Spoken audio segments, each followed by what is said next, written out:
नमस्कार दोस्तों। आज मैं एक ऐसी रोचक बात आपको बताने वाला हूं जो कि सबसे अलग है। दुनिया में तो कई ऐसे पुल हैं जो अपनी अलग अलग पहचान रखते हैं, अलग अलग उनके बारे में बातें होती है और अलग अलग उनका इतिहास है। परंतु आज मैं अपने देश की शान कहा जाने वाला और एक समय में इकलौता ऐसा पुल था जिसके बारे में बताने वाला हूं। आप शायद समझ गए होंगे कि मैं आज हावड़ा पुल के बारे में बात करने वाला हूं। हावड़ा पुल जो कि कलकत्ता में है और ये सिर्फ भारत में ही नहीं, पूरे दुनिया भर में प्रसिद्ध है। हैरानी की बात है इस पुल के बारे में बताऊं कि आज तक इस पुल का कोई भी उद्घाटन ही नहीं हुआ। आज के समय में तो कोई पुल बनता है तो पहले शिलान्यास होता है और उसके बाद फिर जब पुल बन करके तैयार होता है तो बड़े ही धूमधाम से उसका उद्घाटन होता है। लेकिन कोलकाता का हावड़ा पुल ये एक ऐसा पुल है जिसका उद्घाटन ही नहीं हुआ और यह हमेशा से हावड़ा ब्रिज कोलकाता की पहचान रही है। कोई भी कोलकाता जाता है तो एक बार हावड़ा पुल को देखना ज़रूर चाहता है। और मैं भी जब पहली बार कोलकाता गया था तो बाइक लेकर के हावड़ा पुल को क्रॉस किया था और हावड़ा पुल पर रुक करके अत्यंत ही मनोरम दृश्य जो कि नीचे हुगली नदी है और हुगली नदी के नीचे, पुल के नीचे जो हुगली नदी है उस पर जो छोटे छोटे नाव और बोट चलते हैं वो अलग ही दृश्य है। इस पुल को बने हुए करीब करीब 80 साल हो चुके हैं और यह पुल इकलौता ऐसा पुल है जो कि द्वितीय विश्व युद्ध यानी कि सेकेंड वर्ल्ड वॉर के दौरान, जो कि दिसंबर 1942 में हुआ था, जापान का एक बम इस ब्रिज से कुछ ही दूरी पर गिरा था, बिल्कुल पास में। लेकिन यह ब्रिज उस वक्त से आज तक ज्यों का त्यों खड़ा रहा, कोई भी नुकसान नहीं हुआ। और एक रिपोर्ट के मुताबिक 19वीं सदी के आखिरी दशकों में ब्रिटिश इंडिया सरकार ने कोलकाता और हावड़ा के बीच बहने वाली हुगली नदी पर एक तैरते हुए पुल के निर्माण करने की योजना बनाई थी। ऐसा इसलिए क्योंकि उस दौर में हुगली में रोज़ाना कई जहाज़ आते जाते रहते थे और उस जहाज़ पे बड़े बड़े मालवाहक जहाज़ होते थे, ऊंचे ऊंचे जहाज़ होते थे। तो इसलिए ये प्लान बना कि खंभे वाला पुल अगर बना दिया जाएगा तो उन जहाज़ों की आवाजाही पे रोक लग सकती है, परेशानी हो सकती है।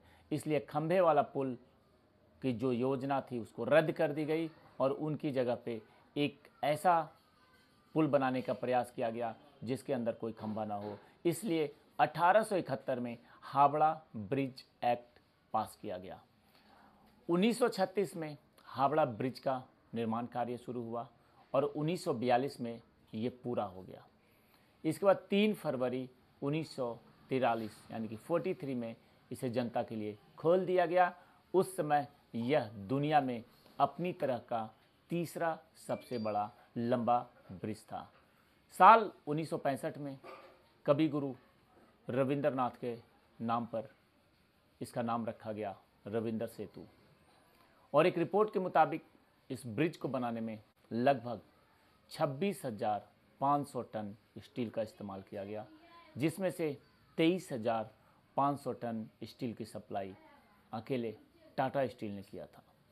और इस पुल की खासियत यह है कि पूरा ब्रिज महज नदी के 2 किनारों पर बने 280 फीट ऊंचे 2 पायों पर टिका हुआ है। सिर्फ 2 पाया है।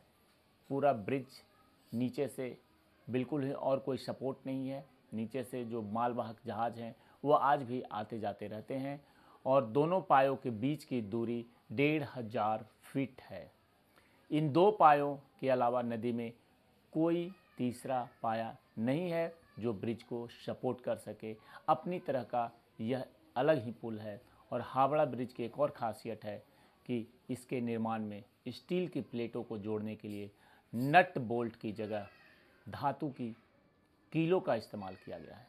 यानी कि मोस्टली आप देखेंगे कि जब कोई भी ब्रिज बनता है तो उसको नट और बोल्ट से कसा जाता है और नट बोल्ट का बहुत ज़्यादा इस्तेमाल होता है। काफ़ी हैवी नट बोल्ट होते हैं। लेकिन इस पुल में कोई भी नट बोल्ट का इस्तेमाल नहीं किया गया है। यहाँ धातु से बनी कीलों का इस्तेमाल किया गया है। साल 2000 में एक बड़ी ही अजब रिपोर्ट आई थी सामने। लोग जो पैदल चलते हैं वो उस पुल के पायों के पास बहुत ही ज़्यादा थूकते हैं, गुटखा खा करके, पान खा करके, और इससे बड़ा ही नुकसान इस पुल का हुआ है। तो बिल्कुल छोटी सी बात, एक इंसान कितना गुटखा थूकेगा, लेकिन लाखों लोग रोज़ाना उस पुल से इधर से उधर होते हैं और वो थूकते हैं। तंबाकू थूकने की वजह से ब्रिज के पायों की मोटाई कम हो गई और इसके बाद इस पुल को बचाने के लिए स्टील के पायों के नीचे फाइबर गिलास से ढक दिया गया, ताकि जो लोग थूकें तो कम से कम ब्रिज को नुकसान ना हो। इसलिए फाइबर के गिलास से इसको ढका गया और इसमें करीब 20 लाख रुपए खर्च हुए थे। इस पुल की बहुत ही अलग अलग एक कहानी है, जो कि काफ़ी लोग, एक समय था कि कलकत्ता सिर्फ हावड़ा ब्रिज को देखने के लिए जाते थे। कोलकाता और हावड़ा के बीच हुगली नदी पर पहले कोई ब्रिज नहीं था। लोग नाव का इस्तेमाल करते थे और नदी पार करने का एकमात्र जरिया नाव ही था। परंतु बंगाल सरकार की ओर से वर्ष 1871 में हावड़ा ब्रिज अधिनियम पारित होने के बाद 1874 में सर ब्रेडफोर्ड लेस्ली ने नदी पर पीपे के पुल का निर्माण कराया था। आपको पता होगा पीपा का पुल क्या होता है। एक बड़ा सा गोल चादर होती है और उसको जोड़ जोड़ के इस पार से उस पार तक की एक पुल बनाया जाता है, जो कि टेम्परोरी होता है। नदी में जब पानी अगर ज़्यादा आ जाएगा तो ये पीपे का पुल आप इस्तेमाल नहीं कर सकते।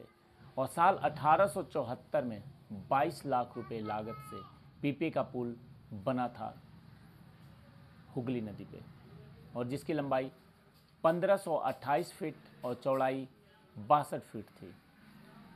फिर धीरे धीरे उस पीपे के पुल के ऊपर भी ट्रैफिक बढ़ने लगा, लोगों का आवागमन ज़्यादा होने लगा, जिसके कारण से ऐसा पुल बनाने का प्लान हुआ और हावड़ा ब्रिज बना, जो कि बिना पाए का, और बहुत ही ज़्यादा स्टील के इस्तेमाल हुआ इस पुल को बनाने में, ताकि यहाँ पे एक ऐसा पुल का निर्माण कराया गया जिससे कि नीचे जो नाव और जो बोट की आवाजाही थी उसको भी कोई डिस्टर्ब ना हो। और ये पुल आज भी कायम है।